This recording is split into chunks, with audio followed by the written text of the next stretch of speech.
Assalamualaikum warahmatullahi wabarakatuh. Ila hadratin Nabil Mustafa Rasulullah sallallahu alaihi wasallam wa ala alihi wa azwajihi wa dzurriyyatihi wa qurrabatihi wa ali baitihi wa ashabil kiram wa ila jami'il anbiya wal mursalin wal awliya wasyuhada wassolihin wat tabi'ina ila yaumiddin, khususan ila jami'i masyayikhi ila muntahum wa ila abaina wa ummatina wa azdadina wa masyayikhina wa auladina wa azwazina wa dhurriyatina wa ahli baitina wa jami'i man tabi'ana, khususan jami'il arwah fi hadil majlis wa ghairuhu. Sayulillahi lana wa lahumul fatihah. A'udzu billahi minas syaitonir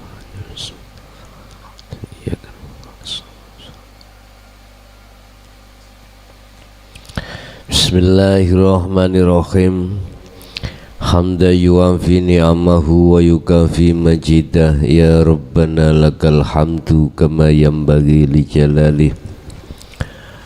Asyhadu an la ilaha illallah wa asyhadu anna Muhammadan abduhu wa rasuluh.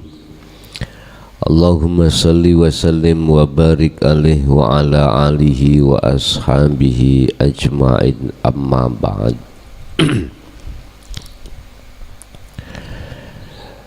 Dalam diri manusia ada dua akhlak. Satu disebut sebagai akhlak ijtimaiyah, yaitu akhlak yang ada kaitannya dengan jasmani. Ini ditata di dalam hukum syariah. Akhlakul banin, akhlak tata krama antara sesama manusia, antara anak dan orang tua, antara orang tua dan anak, antara saudara atau terhadap orang lain. Ini semuanya sudah ditata dan banyak kitab yang menerangkan tentang masalah ini.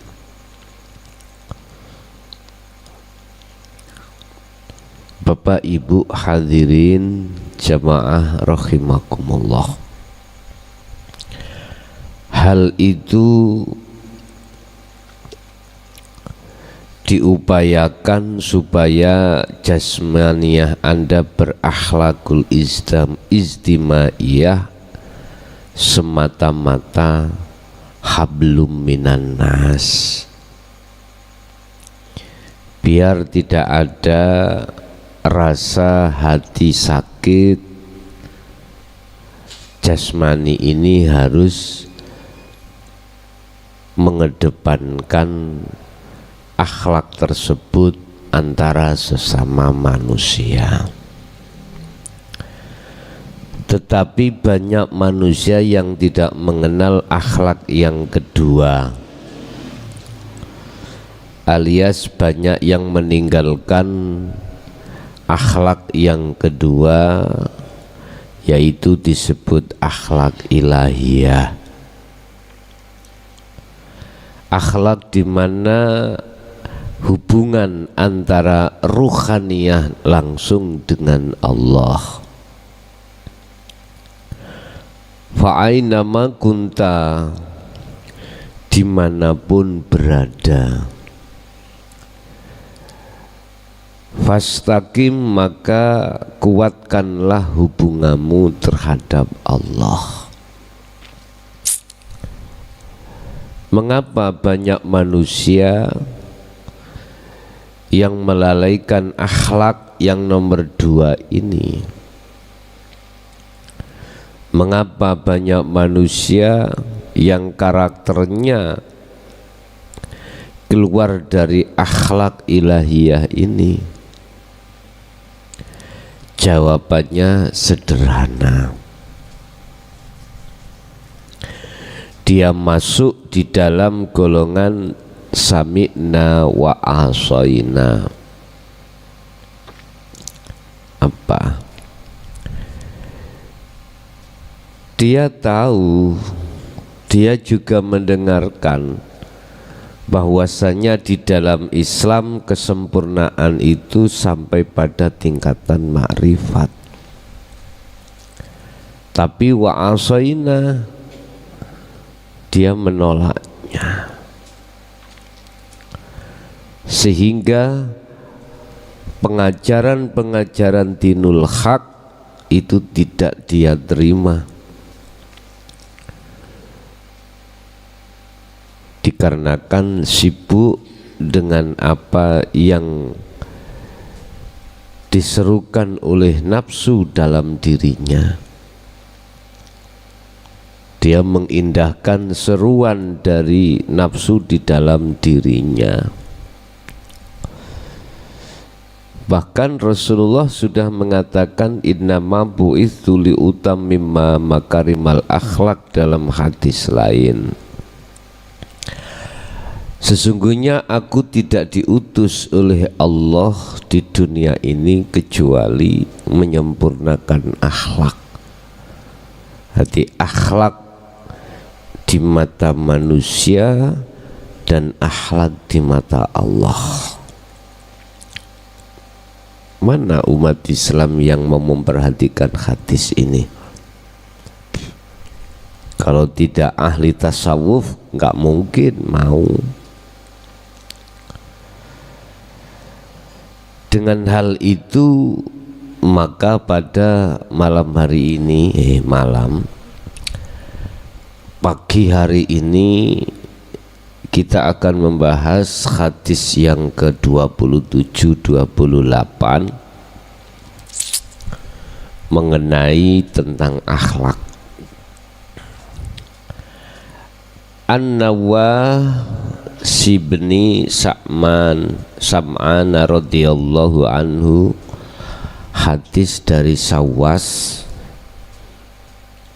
bin Sam'an anin Nabi, saking Kanjeng Nabi iku kola dawuh sapa Kanjeng Nabi,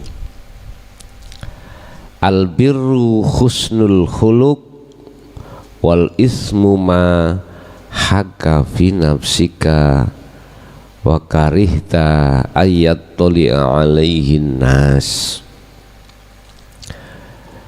Hadis dari Nawas bin Sam'an dari Rasulullah, beliau bersabda, kebaikan adalah akhlak yang baik. Endi sih maksudnya kebaikan iku akhlak yang baik? Ini kalau kita bicara akhlak istimaiyah, akhlak sesama manusia, hubunganmu antara sesama itu perilakunya sopan santun, baik ucapan maupun perbuatan tidak ada unsur menyinggung perasaan. Ini berarti perbuatan yang baik sesuai dengan hukum syariatnya. Ini yang dimaksud perbuatan yang baik, itu adalah akhlak yang baik. Sekarang kita tarik dari sisi hakikat. Mana sih perbuatan yang dimaksud yang baik itu? Berakhlak ilahiyah.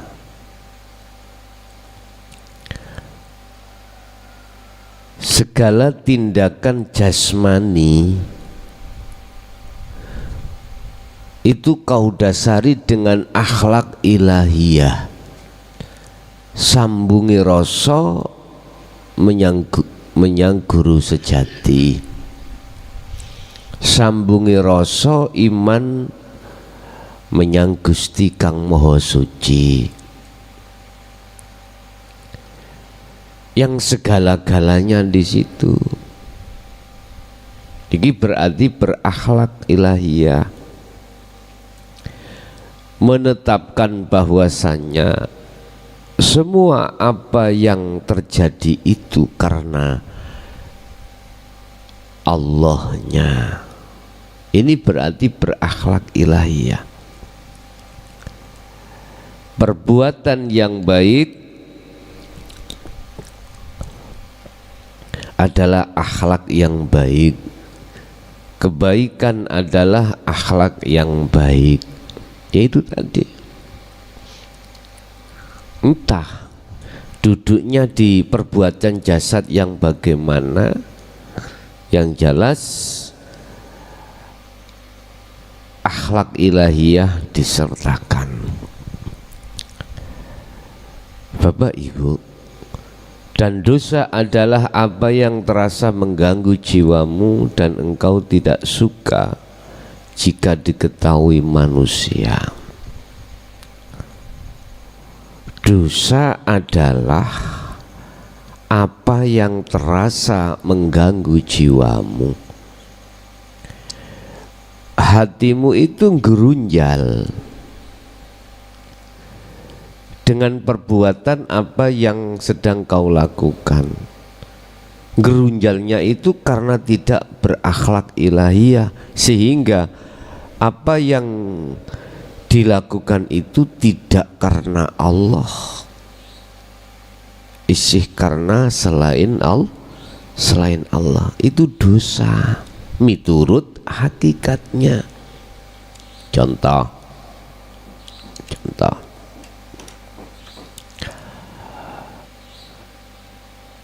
iki termasuk dosa di hadapan Allah. Apapun yang sedang kita lakukan, ya, di situ kok ada ganjelan ning ati, ada ganjalan di dalam hati. Mengapa ada ganjalan? Karena tidak berakhlak ilahiyah. Itu pasti, tidak bisa tidak, itu pasti akan takut diketahui oleh manusia lain, dikarenakan karenanya itu bukan karena hidup itu.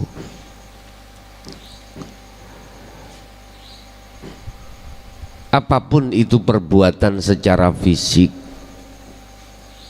apapun, bila mana tidak karena Allah, itu sing ganjel ning ati. Baik laku yang dilarang secara syariat atau yang diperintah, itu pasti ganjel.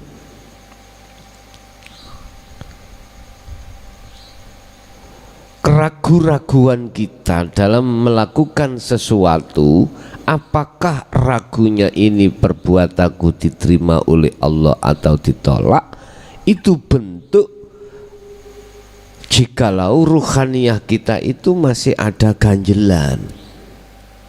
Lah, itu biasanya ditemukan di dalam dada seseorang yang keluar dari karena Allah. Tetapi jikalau Anda betul-betul karena Allah, maka di situ tidak ada ganjelan takut dihina atau takut dipuja, sudah tidak ada di situ. Los cari arek-arek los dol, udah tanpa beban. Ini yang dimaksud karena Allah di situ. Makanya secara hakikat dikatakan dosa. Apa yang terasa mengganggu di dalam dadamu itu, mengganggu. Jadi ada ganjelan-ganjelan di dalam hati, itu adalah gangguan. Segala apapun perbuatan manakala tidak karena Allah mesti ganjel. Wis, kesimpulannya di situ. Tidak bisa lost doll, nggak bisa. Misalkan iki perbuatan baik, perbuatan baik.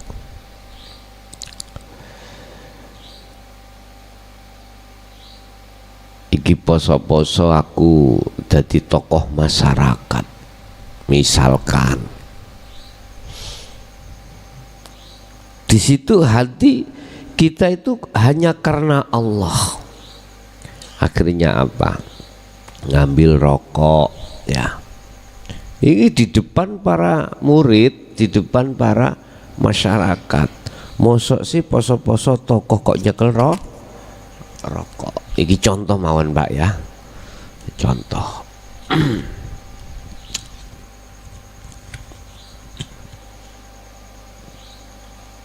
Kari ono ganjelan apa gak? Wong poso-poso buka rokok, jupuk korean, bingung kabeh. Jadi masyarakat itu bingung, goleki korean, sing pojokan bedek, iku jan rokokan tenan apa gaung poso-poso kok rokokan.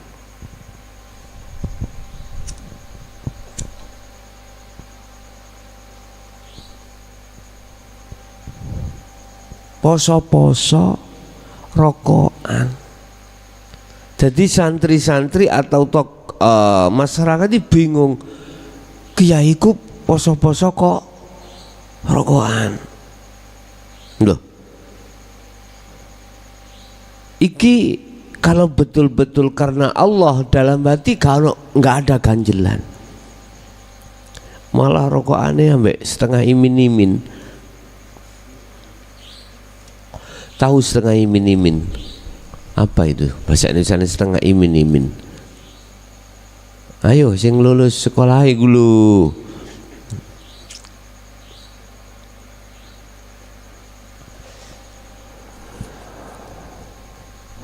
Karena Allah sudah tidak ada tendensi pujaan atau cacian dari masyarakat. Iki jenenge lost doll. Iya, lost doll. Nggak ada ganjelan. Tapi bila mana itu karena selain Allah, sik bingung Pak, sik bingung.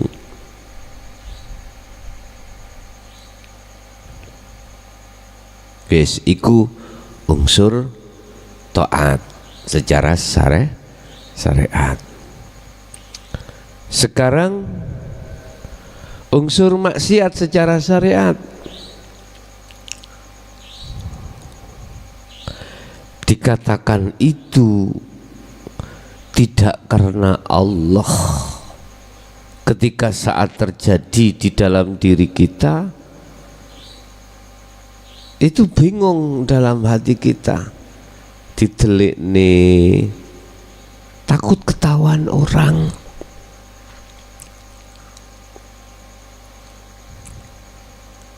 takut ketahuan orang. Nah, bentuk takutnya karena ketahuan orang dari pujaan dan hinaan, itu berarti dosa. Menurut hadis ini secara hakikat. Saya nggak membahas secara syariat, enggak. Tetapi kalau kita tarik dari sisi syariat, apapun alasannya, ya harus ditutupi perkara yang melanggar hukum itu. Dan lebih baiknya tidak dilakukan. Wong poso-poso kok rokokan.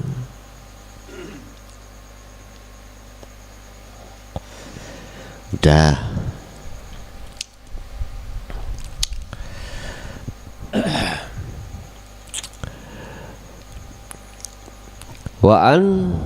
wa bi'ata bani Mab'ad radhiyallahu anhu qol ataitu Rasulullah faqala ji'ta tas'alu anil birri qultu. Lalu beliau bersabda, engkau datang untuk menanyakan kebaikan. Maka saya jawab, ya. Beliau bersabda, mintalah pendapat dari hatimu. Loh, hatimu dijauhi pendapat. Kebaikan adalah apa yang jiwa dan hati tenang karenanya. Nah ini, kebaikan adalah apa yang jiwa dan hati tenang karenanya. Nggak ada ganjelan, los. Itulah kebaikan. Tidak ada lain kecuali semua orientasinya, sumbernya dari karena Allah. Sudah tidak ada makhluknya, dirinya atau makhluk yang lain, sehingga poso-poso ngalor ngidul bawa rokok, hatinya nyaman ya. Ibu ya, ibu.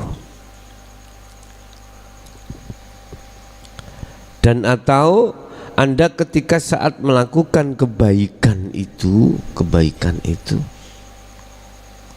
hatimu nyaman. Nyaman gak kau ketika saat terjadi kebaikan secara syariat? Nyaman gak ketika nyaman gak hatimu ketika saat melakukan pelanggaran secara syariat? Kalau ditanya nyaman, itu berarti tidak karena manusia, itu alias karena Allah. Nyaman nih melakukan kebaikan secara akhlak istimaiyah, secara syariah, hatimu nyaman, itu berarti tertanda betul-betul karena Allah. Ya dipelajari, ngeten dipelajari, pelajari. Dan maksudnya dipelajari dari sisi prakteknya bagaimana. Dah. Selanjutnya disebut sebagai dosa adalah apa yang terasa mengganggu jiwamu dan menimbulkan keraguan-raguan dalam dada, meskipun orang-orang memberi fatwa kepadamu dan mereka membenarkannya. Tanyakan hatimu dulu, sehingga semua apa yang sedang sebelum sedang terjadi, tanyakan dalam hatimu dulu. Maksudnya tanyakan bagaimana. Jangan pernah kau melakukan sesuatu yang sesuatu itu masih ada kepentingan nafsu, karena nafsu. Jangan. Itu maksudnya bertanya. Tanyalah pada hatimu.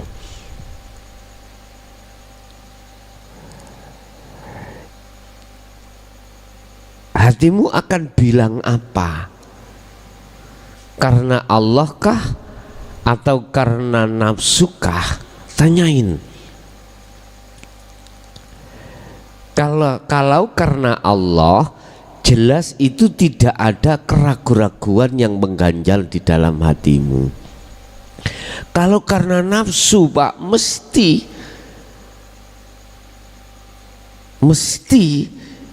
mau tidak mau di dalam hati kita itu ada ganjelan. Nanti kesalahan akan kita tutupi, ya, itu pasti. Takut diketahui orang lain. Kalau karena Allah, sudah losdol mawon, apapun perbuatan itu. Bun, ini hadis saya tarik dari pandangan kacamata basiroh,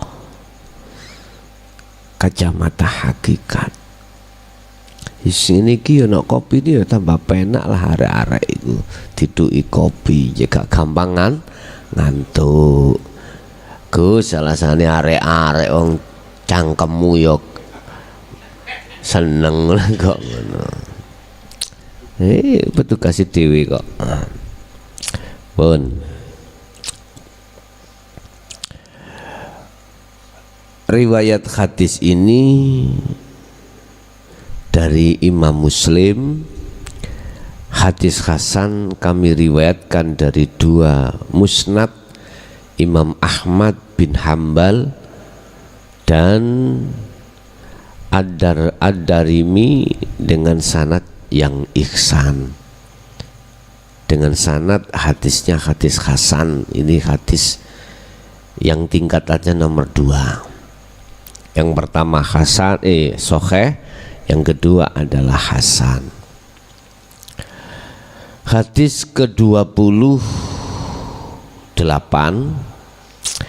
An Abi menjelaskan tentang mendengar dan taat kepada penguasa. Iki maksudnya ya apa? An Abi Najihil Irbadi bni Sariyata radhiyallahu anhu qol wa'aduna Rasulullah sallallahu alaihi wasallam.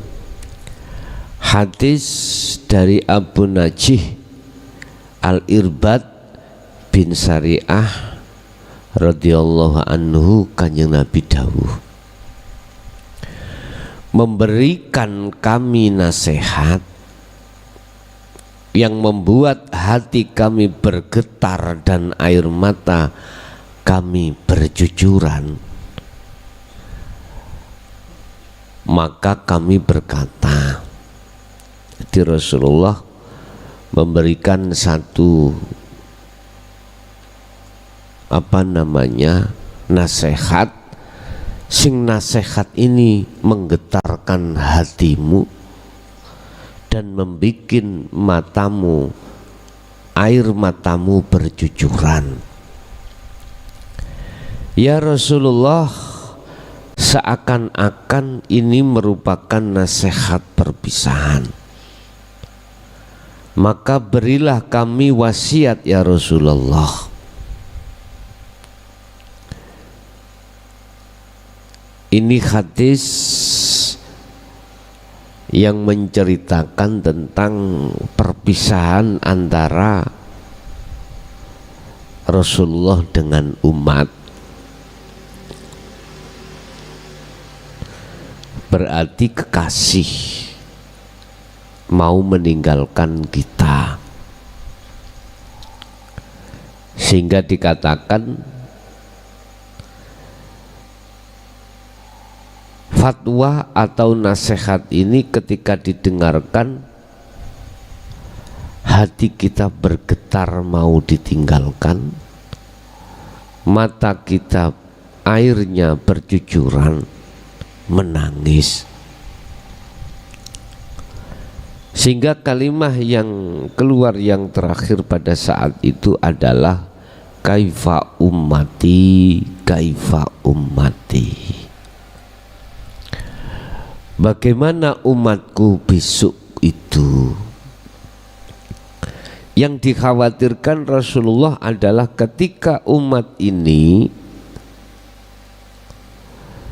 menjadi sekelompok buih di lautan.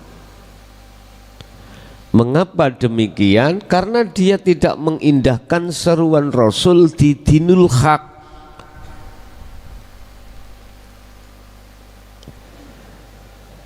Sehingga dia bisa digoyang ke sana, digoyang ke sini oleh pihak ketiga. Bahkan mudah kena hasud, akhirnya bermusuhan. Seperti kemarin tentang masalah hari raya atau 1 Syawal. Ada yang memakai 1 Syawal jatuh di bulan Masehi, di tahun Masehi bulan Mei tanggal 21, yang memakai pedoman hisab. Ada yang memakai di tahun Masehi di bulan Mei tanggal 22, yang memakai ru'yat. Nah, ini hatimu jikalau tidak bisa memandang Allah yang berkehendak di situ, pasti runyam, ganjel hatimu. Bentuk ganjelnya hati, kalau tidak mengikuti saya 21, wah, yang 22 haram, keliru kabeh. Begitu juga yang memakai ru'yat.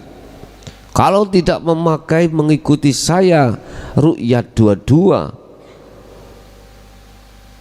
lewat sidang isbat pemerintah, maka yang 21 sesat, salah. Geger, Pak. Ini kalau tidak ada yang menenangkan, akan terjadi tidak menutup kemungkinan seperti apa yang ada di Timur Tengah, masuk ke wilayah horizontal. Iya, sudah tidak lagi memakai khasut dari beberapa fatwa, tetapi sampak fisik. Orang ketiga suka, dikasihlah senjata, akhirnya horizontal terjadi peperangan. Hancur Indonesia, hancur. 2 kelompok yang besar antara Muhammadiyah dan Nahdlatul Ulama ini kalau sudah kemakan pihak ketiga, hasut, ya tinggal nunggu waktu, tinggal nunggu waktu. Oleh sebab itu, saudaraku di 2 kubu, terimalah dinul haq ini. Entah unsur Anda dari bendera mana, terserah. Pelajari dan amalkanlah akhlak ilahiyah ini, biar tidak mudah kemakan pihak ketiga. Bapak Ibu hadirin, kalau ingin kau Indonesia bersatu terus, maka tanamkanlah dalam dadamu tentang akhlak ilahiyah. Kalau tidak, saya pastikan akan terjadi perang palegrek. Kalau nggak percaya, silakan. Itu pasti akan terjadi. Entah tahun berapa itu. Alasannya karena politik, bisa jadi. Ini sesama umat Islam. Karena ada pihak ketiga yang akan menjadikan Indonesia itu carut marut dan terjadi perang palegrek antar saudara. Lah inilah soal yang besar oleh pemerintah. Bagaimana caranya umat ini tidak terpecah.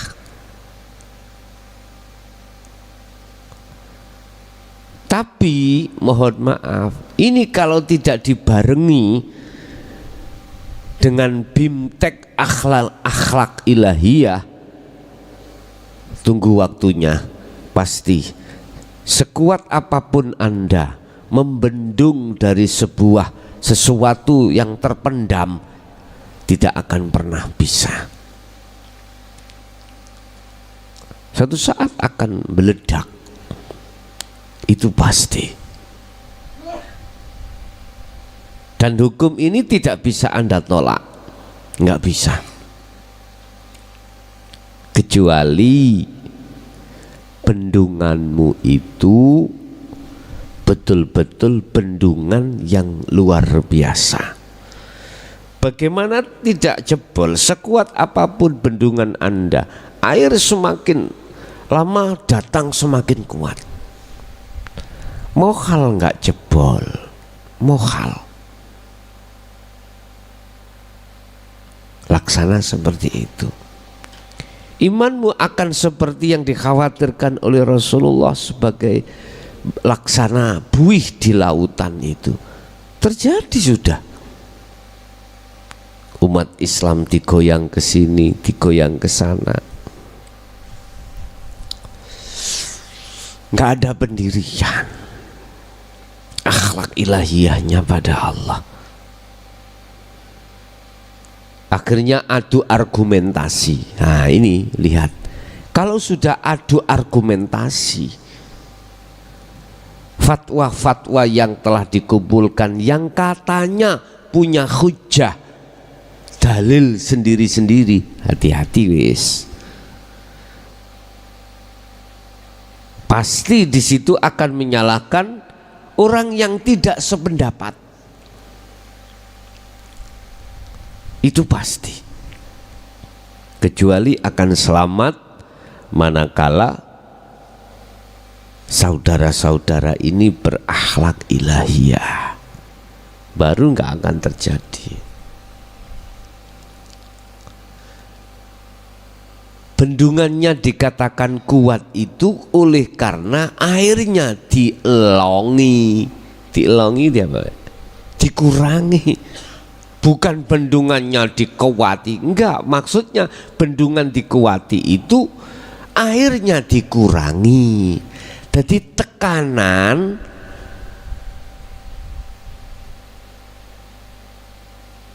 menekan di dalam imanmu itu semakin berkurang. Inilah yang kumaksud, hilangkan, nafikan keakuan egoisme ini.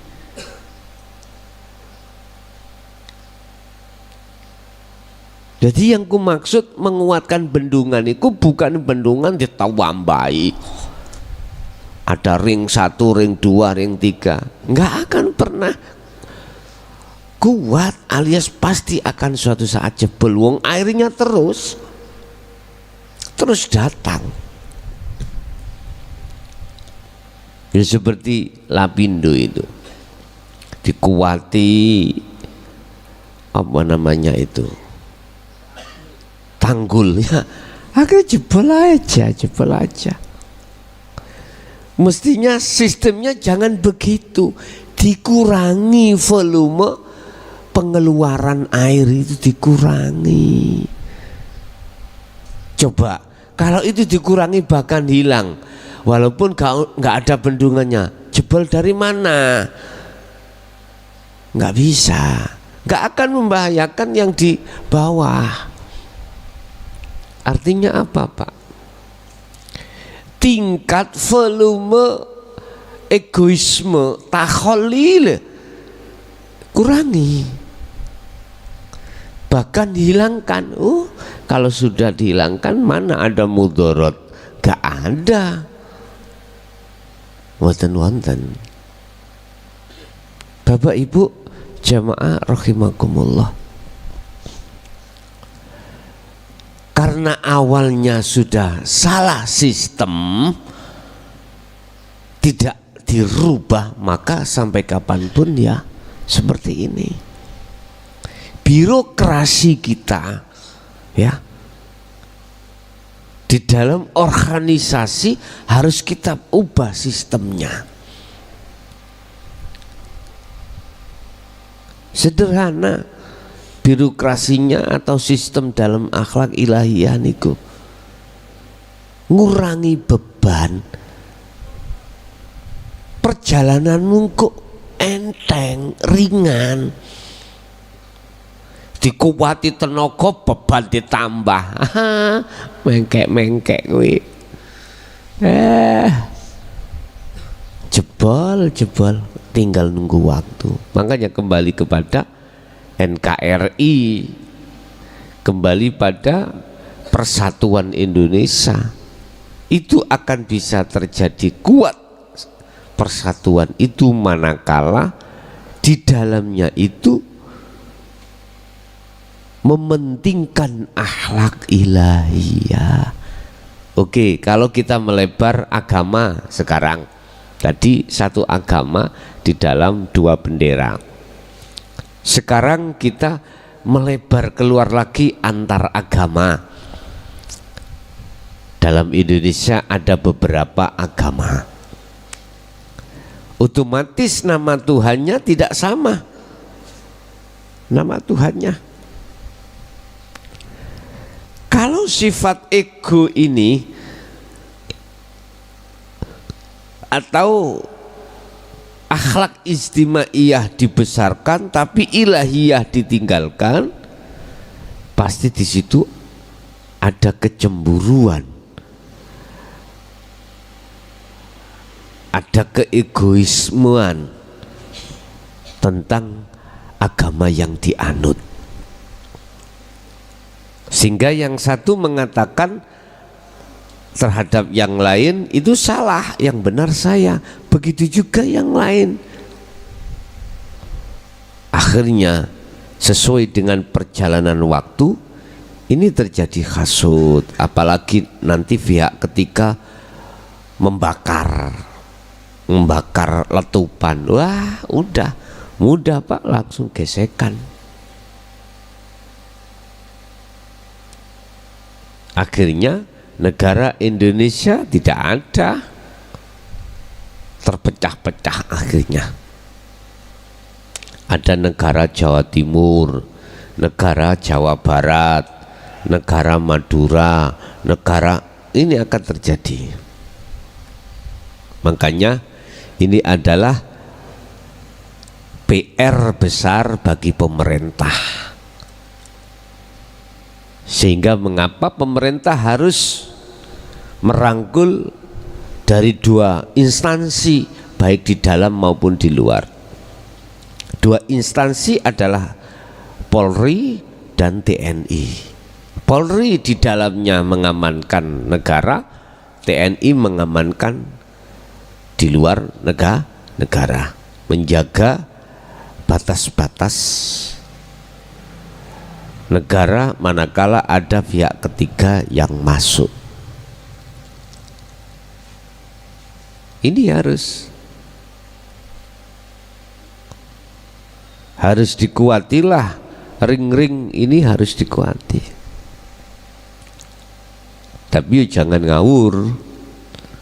Artinya jangan ngawur, jangan kau menapuk pipimu sendiri, jangan kau memukul wajahmu sendiri.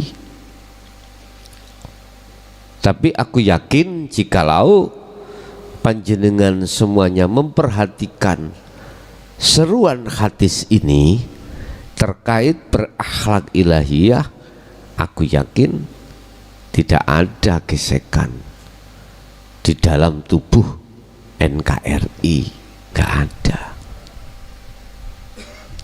Kita tidak terasa ada pihak ketiga yang akan menjadikan runtuhnya NKRI atau runtuhnya persatuan Indonesia.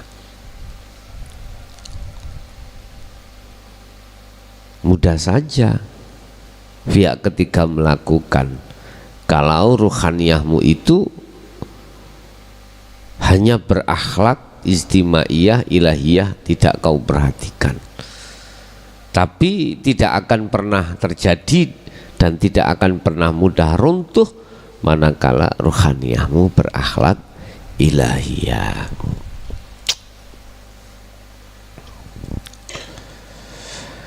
Saya wasiatkan terhadap kalian ya untuk bertakwa kepada Allah Ta'ala, tunduk dan patuh kepada pemimpin kalian, meskipun yang memimpin kalian adalah seorang budak. Karena di antara kalian yang hidup setelah ini akan menyaksikan banyaknya perselisihan. Hendaklah kalian berpegang teguh terhadap ajaranku dan ajaran Khulafaur Rasyidin yang mendapatkan petunjuk. Gigitlah, genggamlah dengan kuat dengan gerahammu. Hendaklah kalian menghindari perkara yang diada-adakan, karena semua perkara bid'ah adalah sesat. Pegang teguh takwa. Saya berwasiat, pegang teguh kalian tentang takwa kepada Allah Ta'ala dan tunduk dan patuh pada aturan pemimpin pemerintah, walaupun pemimpinnya itu adalah seorang budak. Usikum bitaqwallah azza wa jalla. Padha nyeklo sira kabeh bitaqwallahi kelawan takwa Allah. Gimana ini? Inilah akhlak ilahiyah. Ruhaniyahmu itu akan selamat dari perkara-perkara apa yang diletupkan oleh nafsu dalam dirimu. Ingat, nafsu tujuannya cuma satu, mengajak hatimu lalai pada Allah, mengajak hatimu lalai bahwasannya yang melakukan semua itu Allah. Diajak lalai. Makanya saya wasiatkan untuk memegang bitaqwallahi ini. Usikum bitaqwallahi azza wa jalla. Akhlak ilahiyah ini kedepankan.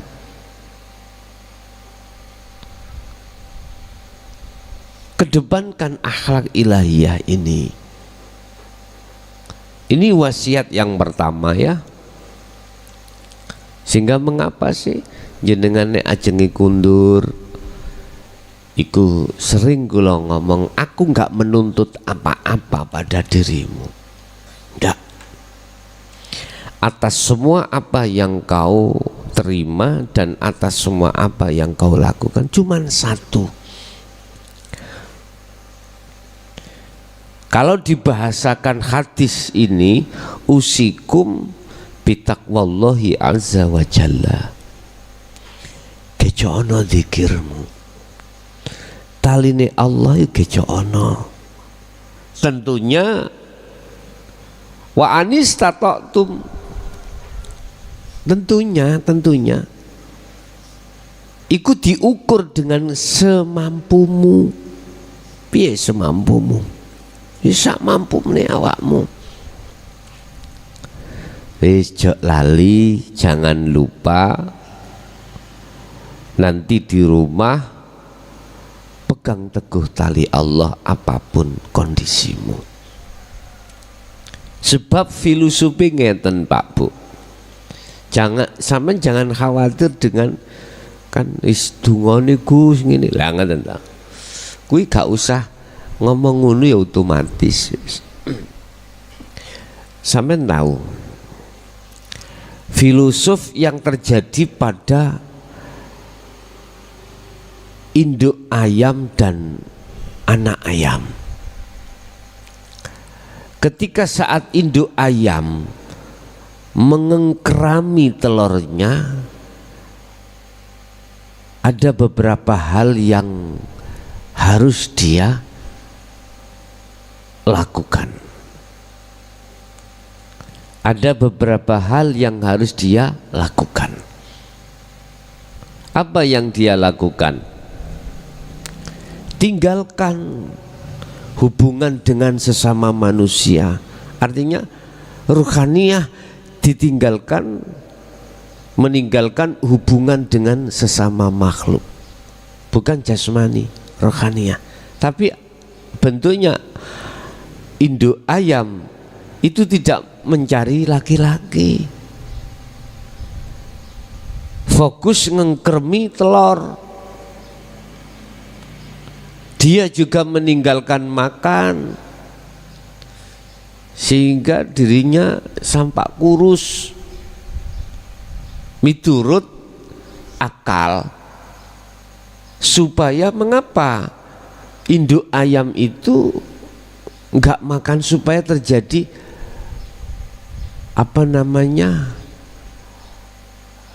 suhu panas dalam dirinya, biar cepat telurnya itu menjadi anak ayam. Berapa derajat itu? Sing bisa ngopen-ngopen itu 32. Makan dikurangi, sudah ninggalkan lanangan.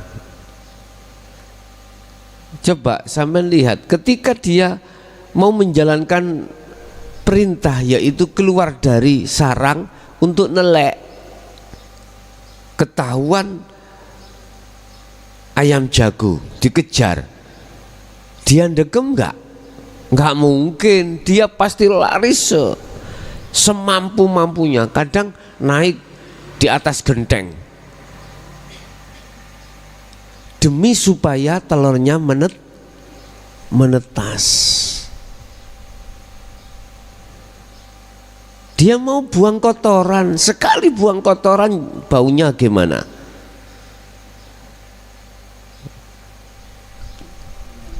Menyengat. Ini filosof di dalamnya. Ada beberapa yang harus kita tinggalkan. Inilah yang dimaksud Syekh Ibnu Athaillah birriyadhati wal azkar. Kalau sudah ilmu itu kau dapat, terus kau melakukan riyadhah, berarti jangan perut itu sering diwareki, buatlah berpuasa gitu. Puasane enak, ojo mangane gak luwe. Jangan tidur kalau enggak ngantuk. Satu sisi, buatlah hatimu selalu berzikir.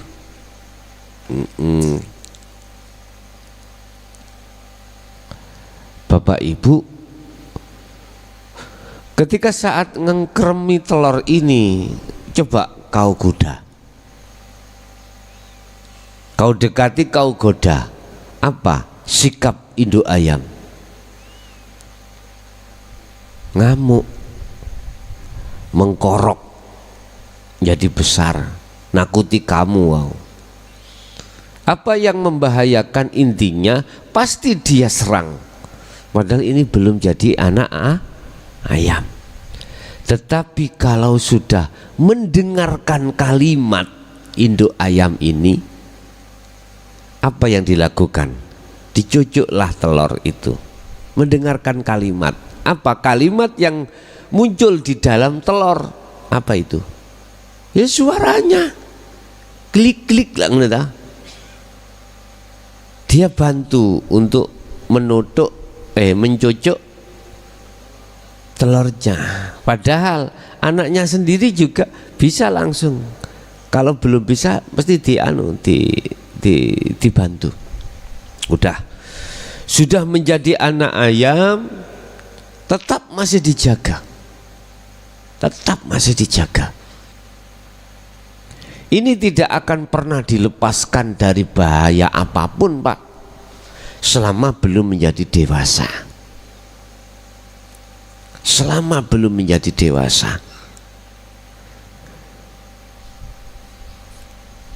Dia lindungi anak itu dari berbagai mara bahaya.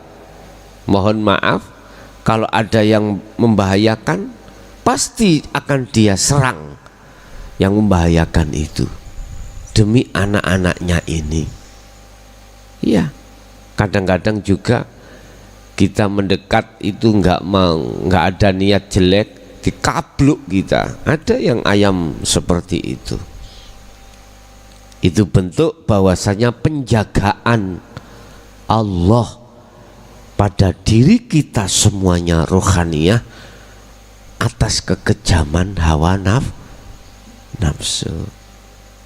Nanti kalau kau sudah dewasa, udah Anda kalau sudah melakukan betul-betul birriyadati wal adhkar, induk ayam itu sudah enggak khawatir, ditinggallah kau menghadapi kondisi di rumah, di lingkungan, manakala ruhaniyahmu, akhlak ilahiyah ini sudah mapak itu sudah siap, maka Anda tidak akan mudah khawatir, gelisah, bahkan takut, tidak ada, karena sudah siap. Ma'rifatmu sudah siap pada Allah menghadapi sikon apapun. Jadi anak ayam sudah bisa menghadapi mana di antara yang membahayakan dirinya. Sudah enggak khawatir. Jiwa yang bagaimana, ruh yang bagaimana dikatakan yang dewasa. Itulah ruh yang selalu memperhatikan wasiat-wasiat tersebut. Usikum bitaqwallahi azza wa jalla, termasuk dalam hadis ini tadi kita memperhatikan wasiat yang telah disampaikan oleh Kanjeng Nabi tentang masalah takwa. Tunduk dan patuh terhadap pemimpin kalian, meskipun yang memimpin kalian itu sumbernya atau dasarnya dari sang budak. Mengapa sang budak jadi pemimpin terus kita harus patuh? Gini Pak, kalau kita itu di dalam negara ini, dalam hal ini pemerintah, mengapa disebut budak dia? Karena dia melayani. Sebetulnya yang jadi raja itu Anda, masyarakat. Makanya melayani masyarakat. Kan jenengan sing gaji. Berarti Anda ini, masyarakat ini adalah jeragan dong. Iya memang. Jenengan ini raja. Kita gaji dengan uang dengan PBB, tapi dia yang mengatur dari perekonomian di dalam satu negara. Mengapa kita patuh? Maksudnya walaupun itu pemimpin itu dari unsur budak. Apa yang dimaksud ini? Bapak Ibu, kalau kita mengacu pada sistem syariat saja, mohon maaf, nanti tidak akan sampai pada maksud hadis ini. Kita harus patuh terhadap pemimpin walaupun pemimpin itu berunsur dari budak. Loh, katanya kita sebagai raja. Gini Pak, jangan melihat pemimpin itu dari sisi makhluknya. Jangan. Lihatlah pemimpin itu dari sisi hidupnya. Berarti kembali mana? Diri Anda sendiri. Jasad ini melakukan berbagai persoalan Pak, apapun itu aktivitas. Lah, sebagai pemimpinnya adalah ruhmu ini. Dikatakan kita patuh terhadap pemimpin, ruhnya itu manakala berakhlak ilahiyah. Inilah yang ku maksud hadis yang tadi itu 27 itu, tanyau dulu terhadap hatimu ketika mau melaksanakan sesuatu apapun. Rujukan dhisik ning hatimu itu karena nafsu apa karena Allah? Karena Allah. Jangan pernah kau lakukan bila mana itu karena nafsu, sebab di situ nanti ada dosa. Lakukanlah setiap apa kemauanmu itu manakala itu karena Allah, sebab di situ ada kebagusan di mata Allah. Jadi nggak ada ganjelan nanti. Jadi yang dimaksud patuh terhadap pemimpin adalah ruh, bukan ruh mengikuti jasad, tapi jasad yang harus mengikuti ruh. Cuman pertanyaannya, apakah ruh ini dinaikkan sedikit mengikuti undang-undang nafsu apa undang-undang Allah? Kalau undang-undang Allah, apapun alasannya tidak boleh kita membantah, nggak boleh, nggak boleh membantah, kecuali di situ karena nafsu, boleh kau bantah. Dalam dunia pemerintahan juga begitu, melihat sepanjang itu tidak keluar dari aturan baik di dalam agama maupun di dalam negara, patuhlah wajib kita pada aturan itu. Terus bagaimana orang yang nggak ngerti aturan? Ya nggak bisa aku bicarakan orang nggak ngerti aturan. Siapa yang nggak ngerti aturan? Ya mereka yang sudah dihilangkan akalnya itu. Ini nggak usah dibahas masalah ini, maklum Pak. Makanya sampai nek bergaul terhadap seseorang yang sudah dapat SK dari rumah sakit yang bersifatkan menur-menur itu ya, bersifatkan kegilaan, ya nggak boleh sampai niku, kalah sampai niku, nggak dapat SK, nggak tersentuh oleh hukum. Ya sing waras yo ngalah, ngono lho, ngalah. Jadi bab masalah pemimpin ini kalau kita naikkan adalah Allah yang mengatur semuanya. Kalau kita kembalikan pada diri kita adalah ruh itu. Begitu. Sebab apa yang dilakukan di dalam tengah-tengah jasmani itu banyak perselisihan. Mengapa banyak perselisihan? Karena di dalam undang-undang jagatnya ruhania itu di kelompok manusia ada dua. Ada yang memakai undang-undangnya nafsu, walladzina kafaru awliya'humut taghut.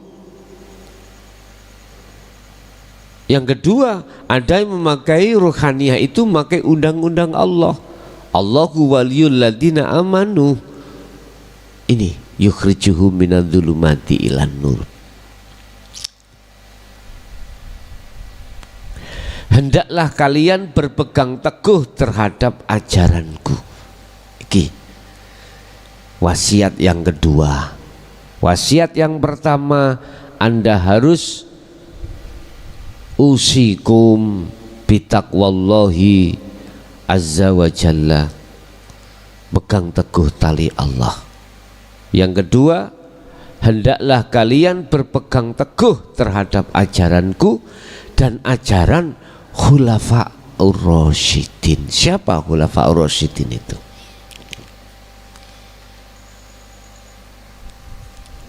Sahabat Abu Bakar, Umar, Utsman, Ali, yang kesemuanya itu dipastikan membawa akhlak ilahiyah, yang kesemuanya itu Islamnya sempurna ke makrifat. Pegang teguh tali Allah, kedua pegang teguh ajaranku dan khulafaur rasyidin. Yang menjadi pertanyaan adalah ajaran yang bagaimana yang harus kita pegang teguh, ajaran Rasulullah ini dan ajaran khulafaur rasyidin ini yang mendapatkan petunjuk dari Allah. Mana tabi'in? Nggak disebutkan. Karena ketika khulafaur rasyidin habis itu terpecah-pecah, Pak. Madhab ini, madhab itu dan lain sebagainya. Saling mendirikan bendera-bendera masing-masing. Itulah ajaran tidak hanya syariat saja, tetapi hakikat ma'rifat. Nanti dibuka ajaran Rasulullah yang asli dan khulafaur rasyidin. Karena mereka takut umatnya lari terhadap ajaran dinul haq. Karena takut umatnya akan mengamalkan uzlah di dalam tauhid la ilaha illa anta wa ana. Kalau sudah masuk di situ nggak mendapatkan pujaan, Pak. Wong senang dipuja oleh masyarakat, senang dipuja oleh santri-santrinya lah. Kalau santrinya nggak muja bagaimana, nafsu nggak suka, aku nggak suka, ngono itu. Kalau nggak suka ya nggak disampaikan, Mbak. Takut di situ kehilangan pengikut. Sampai berani mengatakan matahari nggak ada dua. Ya kedien, Cak. Dari dulu kalau matahari cuman satu. Pengertiannya kalau kau sudah masuk pada partaiku, jangan keluar. Nggak ada guru dua itu. Menurut sistem saya matahari 10 tambah benter, matahari 1, menteri-menteri akhirnya hilalnya gak ketok. Hilalnya gak kelihatan, ketutupan mendung. Coba matahari 10 lah, bawenter, Pak, enak. Artinya hanya ajaran Kanjeng Nabi dan khulafaur rasyidin lah yang membebaskan pengikutnya untuk berguru terhadap siapapun, sepanjang itu satu titik tujuannya terhadap ahad. Entah kau lewat kejawen, entah Arab, entah apapun silakan. Entah dengan bahasa Madura, bahasa Bugis, bahasa Batak, terserah. Yang terpenting substansinya, endingnya itu terhadap ahad, keesaan. Gak apa-apa. Si kait wiritan dikir Allah Allah ngunuai, haram kamu itu cari guru lain. Pedes. Itu tadi, Pak. Karena takut ditinggalkan masa, takut ditinggalkan pengikut. Sebab sing ngingoni katanya dirimu ya pengikut-pengikut itu. Mangan tekon ndi gak nyambut gawe. Nyekel pacul ndak. Apa nih nek ngakali jamaah? Diakali tak bisa diakali ya padha bodhone. Adi wong wuta dituntun wong Uta, ngarep iki aspalan api, gembuk, tibake tletong nom. Lah. Wis ini sih gak krasa ya bocah ngene. Kayaknya kopi wong-wong iki ngajine sampai jam 11 sih. Ya apa? Endi petugas sih, Mang? Iya, ngono wedok-wedok ngono, kon gawe kopi. Wong wedok ae bapak sing turu.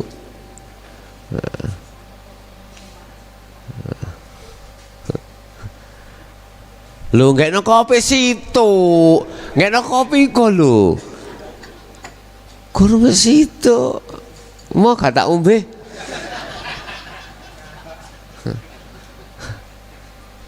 Nanti lah ini kursi itu gindil.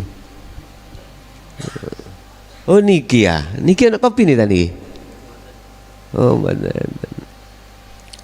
Bon, kita lanjut.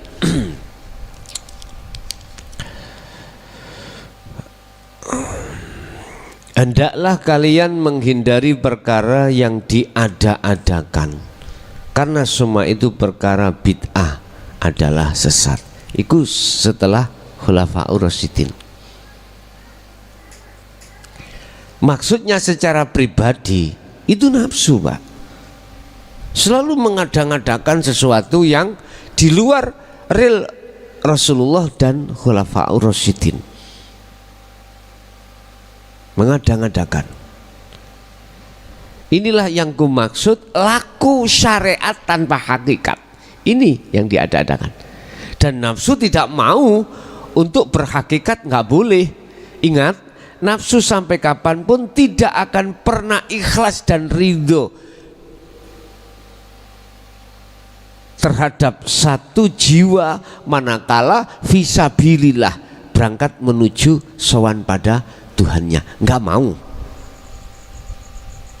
Pasti berbagai cara yang dia lakukan untuk wayasudduna an sabilillah, menghalang-halangi.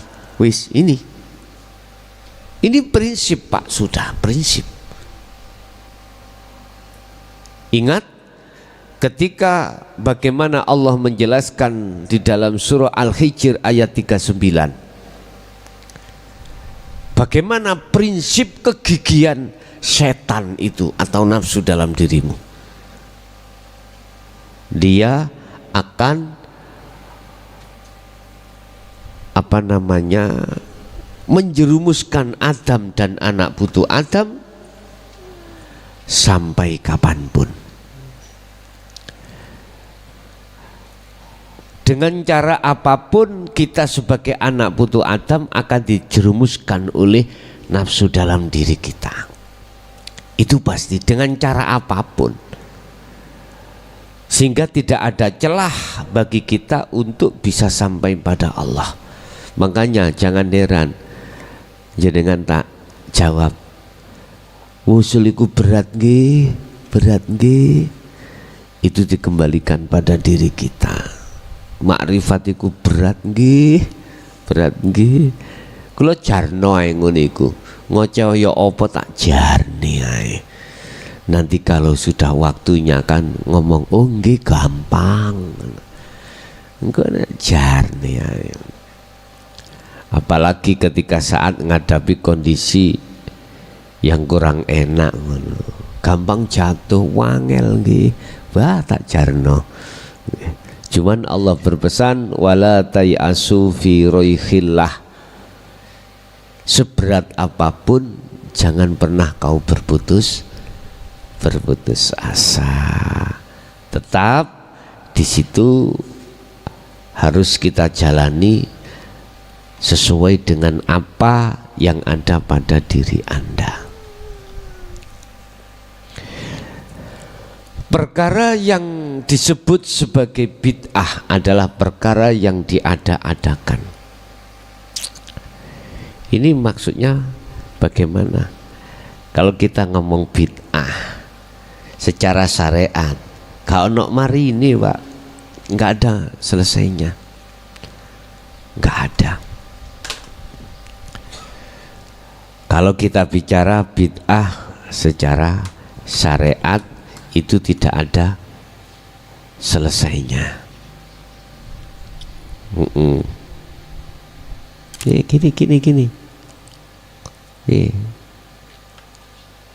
Ini kita ngaji ini Pak Bu ya, pakai mic ini bid'ah. Sebab zamannya Rasulullah tidak ada mic. Ya dipateni ya ngomong hai gak kerungu ya main kono. Kita makan juga begitu. Ini aja kita ngombe kopi, nggak ada zaman Rasulullah gelas nggak ada, lepek nggak ada, nggak boleh. Kalau kita bicara bid'ah secara syariat, nggak ada temunya, nggak ada selesainya. Lah, kita tarik aja bid'ah sesuatu yang terjadi, tapi pada saat Rasulullah itu tidak pernah terjadi. Itu namanya bid'ah. Ya, itulah perbuatan yang diada-adakan dalam diri kita. Apa perbuatan apa? Yaitu perbuatan yang timbul di dalam akhlak istimaiyah tanpa akhlak ilahiyah pun, titik itu aja. Sebab zaman dulu syariate ambek zaman sekarang gak podo Pak. Syariate Kanjeng Nabi Muhammad dengan Kanjeng Nabi yang sebelumnya gak sama. Gak sama. Kita juga begitu. Dulu syariat Rasulullah ketika saat pakai kendaraan yo pakai onta. Karena jamaah sekarang zaman sekarang sudah zamannya beda dengan Rasulullah. Ya kendaraannya jangan onta, sepeda atau mobil lah. Masa sih sampean iki umpama saking takutnya secara syariat ben gak bid'ah, kemana-mana numpak kuda atau unta. Endi ono unta? Nggak ada. Nggak mau Pak pakai sepeda, nggak mau, bid'ah itu. Hei, zamanmu itu loh gak zaman Kanjeng Nabi, zaman modern sakniki loh. Kita kalau bicara bid'ah secara syariah nggak ketemu. Secara hakikat mengadakan satu perbuatan secara syariah tanpa hakikiyah, itulah bid'ah sebetulnya itu. Kalau kita tarik dari sini maka roto wak, wis jujur aja roto orang bid'ah itu. Katanya mana kau sholat menghadap siapa? Allah. Apa yang kau temukan? Ketemu dengan Allah? Enggak, malah ketemu selain Allah. Bid'ah itulah hakikatnya. Mengapa ini dikatakan setelah wasiat Kanjeng Nabi pertama, usikum bitaqwallahi azza wa jalla, disuruh megang teguh tali Allah, supaya apa? Amaliyah apapun yang terjadi secara fisik itu rohaniamu itu makrifat pada Allah. Kalau tidak itu bid'ah. Yang kedua, pegang teguhlah ajaranku dan ajaran khulafaur rasyidin. Siapa khulafaur rasyidin? Pemimpin 4 ini. Yang terkenal kita sebut sebagai khalifah Abu Bakar, Utsman, Abu Bakar, Umar, Utsman, Ali. Beliau berempat inilah Bapak Ibu yang memegang teguh akhlak ilahiyah. Udah. Tapi setelah itu Masya Allah, muncul mazhab ini, mazhab itu. Sebetulnya ini secara syariat nggak apa-apa, karena zaman. Cuman selamatlah mereka yang memegang teguh wasiat, dua wasiat Rasulullah ini. Apa tadi? Tali Allah dan ajaran Rasulullah. Ajaran tidak hanya secara syariah tetapi secara hakikat juga. Lah di zaman ini sudah longko. Tahu longko nggih? Apa longko bahasa Indonesianya? Hah? Langka.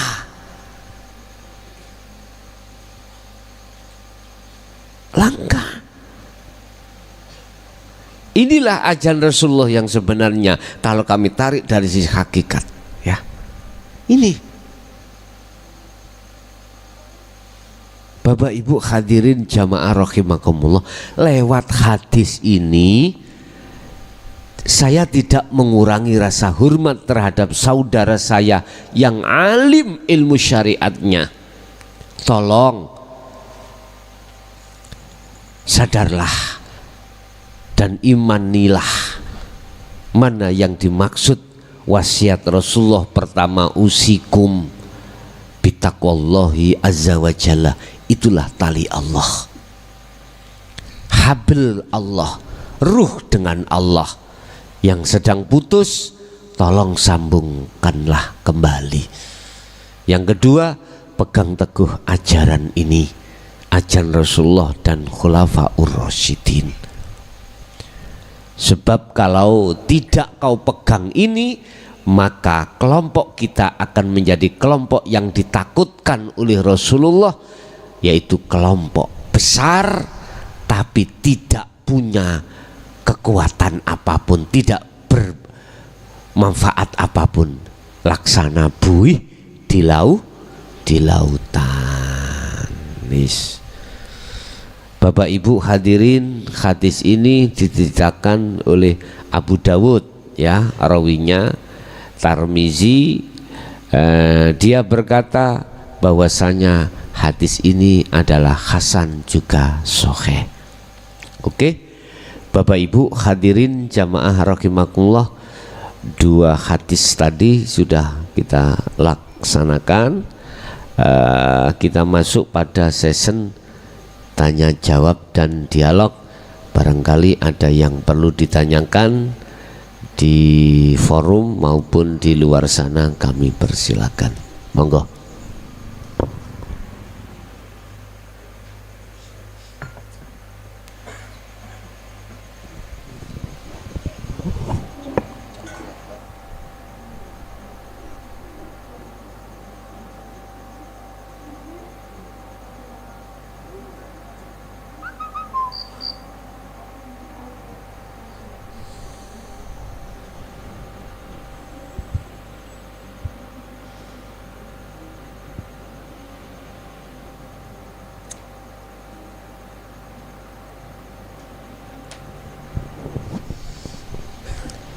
Oke, jikalau tidak ada yang perlu ditanyakan,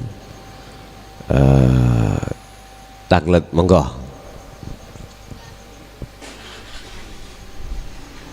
Mik Bu, dengan mik Bu.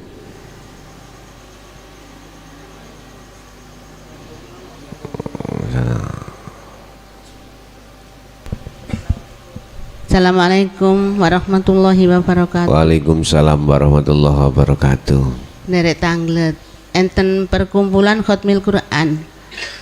Satu hari harus satu juz. Okay. Menawi tiang estri kan enten preine. Satu hari, 2 hari, 7 hari sampai kadang sampai 15 hari. Okay. Terus pundi niku? Napa kedah nyaur napa terus pundi?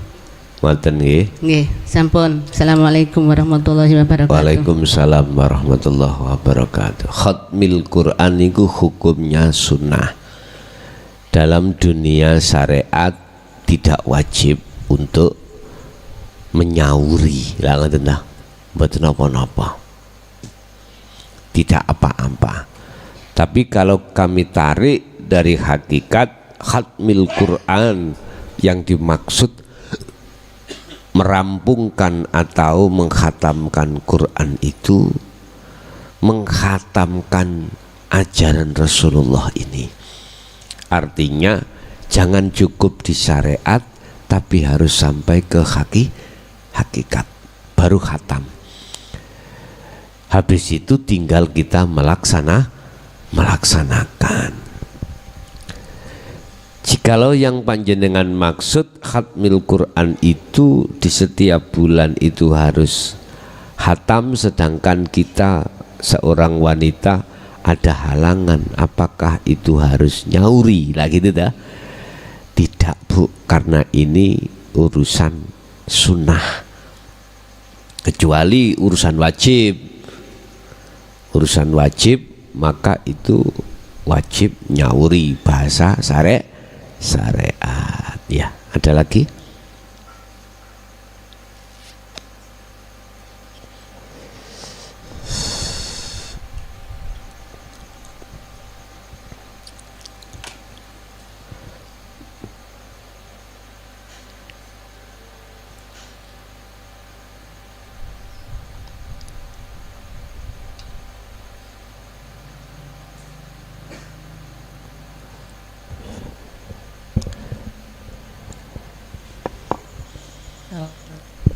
Assalamualaikum.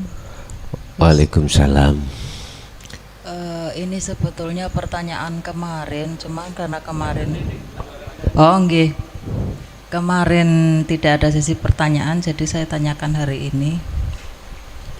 Berhubungan dengan kemarin masalah ini nun sewu, masalah abdun nikah.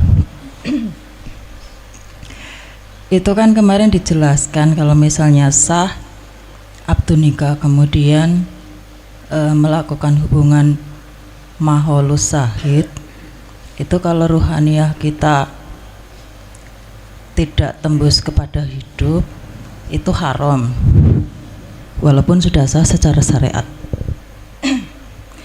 Yang saya tanyakan, apabila tidak sah secara syariat, belum sah abdun nikah, tapi ruhaniyah kita nyambung kepada hidup, itu hukumnya bagaimana Gus? Itu yang pertama. Kemudian yang kedua, itu sebetulnya sering terjadi di aplikasi kami. Ketika di pondok itu banyak terjadi benturan Gus. Lah ini yang dipertanyakan, ketika kita punya amarah antara satu dengan yang lain, itu sering bertanya, maksudnya amarah ini misalnya antara suami dan istri. Suami ini merasa dirinya sudah hakikat, sudah ma'rifatullah, kemudian sering marah walaupun beliau sudah mengaku makrifat, tapi sering marah. Kemudian yang istrinya juga begitu. Lah ini yang ditanyakan itu, yang salah itu yang mana? Kalau kedua-duanya marah, apakah yang makrifat atau yang belum makrifat, itu yang mana yang salah? Pertanyaannya seperti itu Gus. Mohon diwedar atau dijelaskan. Matur nuwun. Assalamualaikum warahmatullahi wabarakatuh. Waalaikumsalam warahmatullahi wabarakatuh. Ada konsekuensi hukum syariat, juga konsekuensi hukum hakikat. Baik pertanyaan pertama maupun pertanyaan kedua, itu jawabannya apakah di dalam hati ada ganjalan enggak? Ini larinya di dalam hadis yang kita bahas pada pagi hari ini tadi. Pertama, ketika nggak ada tali akdu nikah secara syariat dan terjadi hubungan esek-esek njero sual. Seksual itu kan singkatan esek-esek njero sual. Oke. Hati ada ganjalan enggak?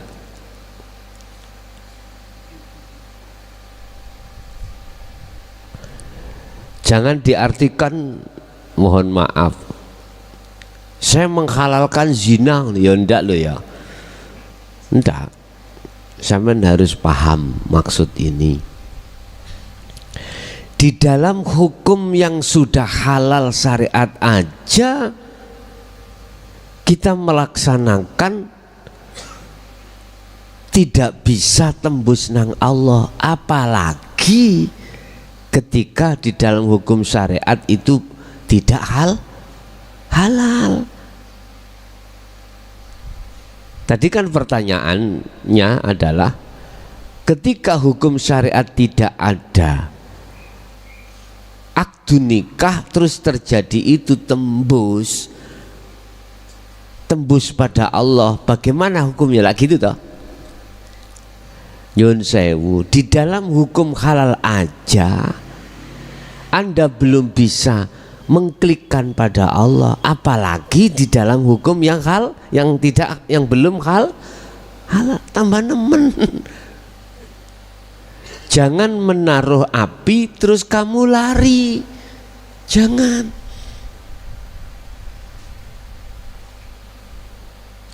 menaruh api dalam satu tempat terus kau tinggalkan, sebab sering orang yang godok jangan ditinggal kosong, kebakaran. Kalau Anda menyalakan kompor, harus kau tunggoni, jangan lantas kau tinggal. Yang terjadi sering sampai bolong panjini, ya toh, di situ. Maksudnya gimana, Pak ya? Itu tadi saya katakan, kita dihadapkan secara syariat sudah hubungan sah, itu nggak bisa klik, apalagi pada hubungan yang tidak sah, tambah luwe nemen. Inilah, itu sebagai jawaban berarti mohal gitu loh, paham ya? Berarti mohal. Kalau terjadi itu karena itu alasan nafsu dalam diri kita. Ngapunten kang kathah, ya ngapunten kang kathah. Sebab saya juga banyak laporan dari berbagai jamaah yang di situ terjadi seperti itu pada lingkungan yang katanya ya, yang katanya, saya tidak mengatakan benderanya loh, enggak mengatakan bendera dan tidak mengatakan inisial, enggak. Cuman ada beberapa jamaah yang curhat pada saya yang katanya seperti itu. Guys, oleh sebab itu wajib diakdu nikah dulu. Wong di dalam akdu nikah aja masih seperti itu, apalagi di luar akdu nikah. Berarti jawabannya apa? Mohal, Bu, mohal. Kalau di dalam akdu nikah sudah bisa untuk melakukan hal itu, otomatis tidak ada konsekuensi baik secara syariat maupun secara hakikat.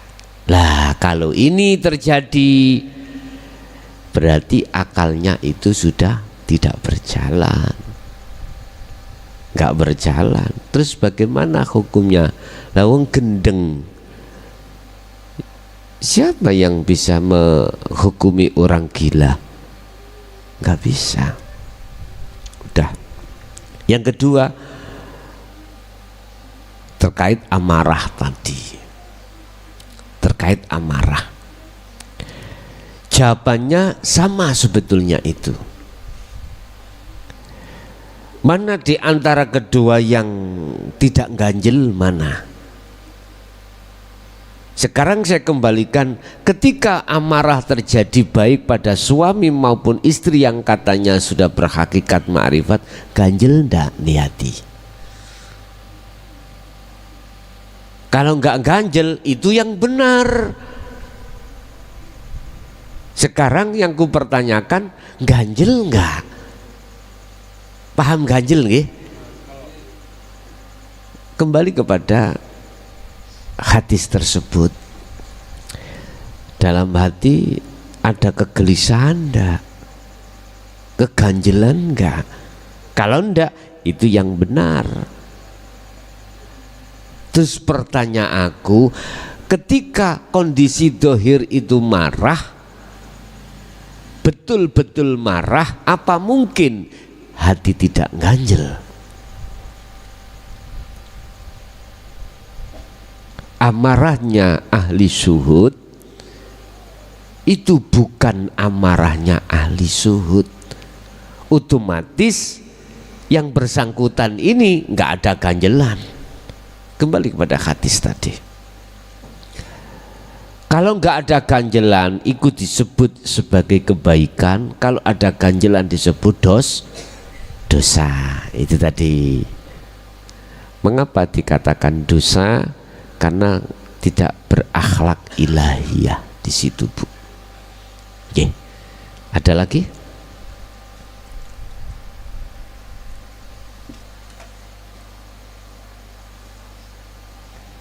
Ini yang di luar podo tidur paling.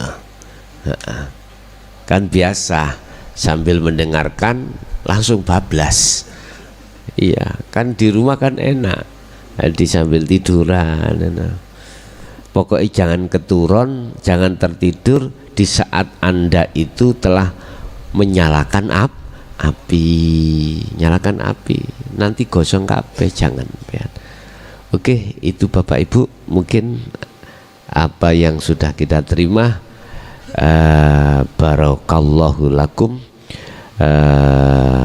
mudah-mudahan menjadi manfaat bagi kita semuanya. Al-Fatihah. Bismillahirrahmanirrahim. Akhirul kalam, assalamualaikum warahmatullahi wabarakatuh.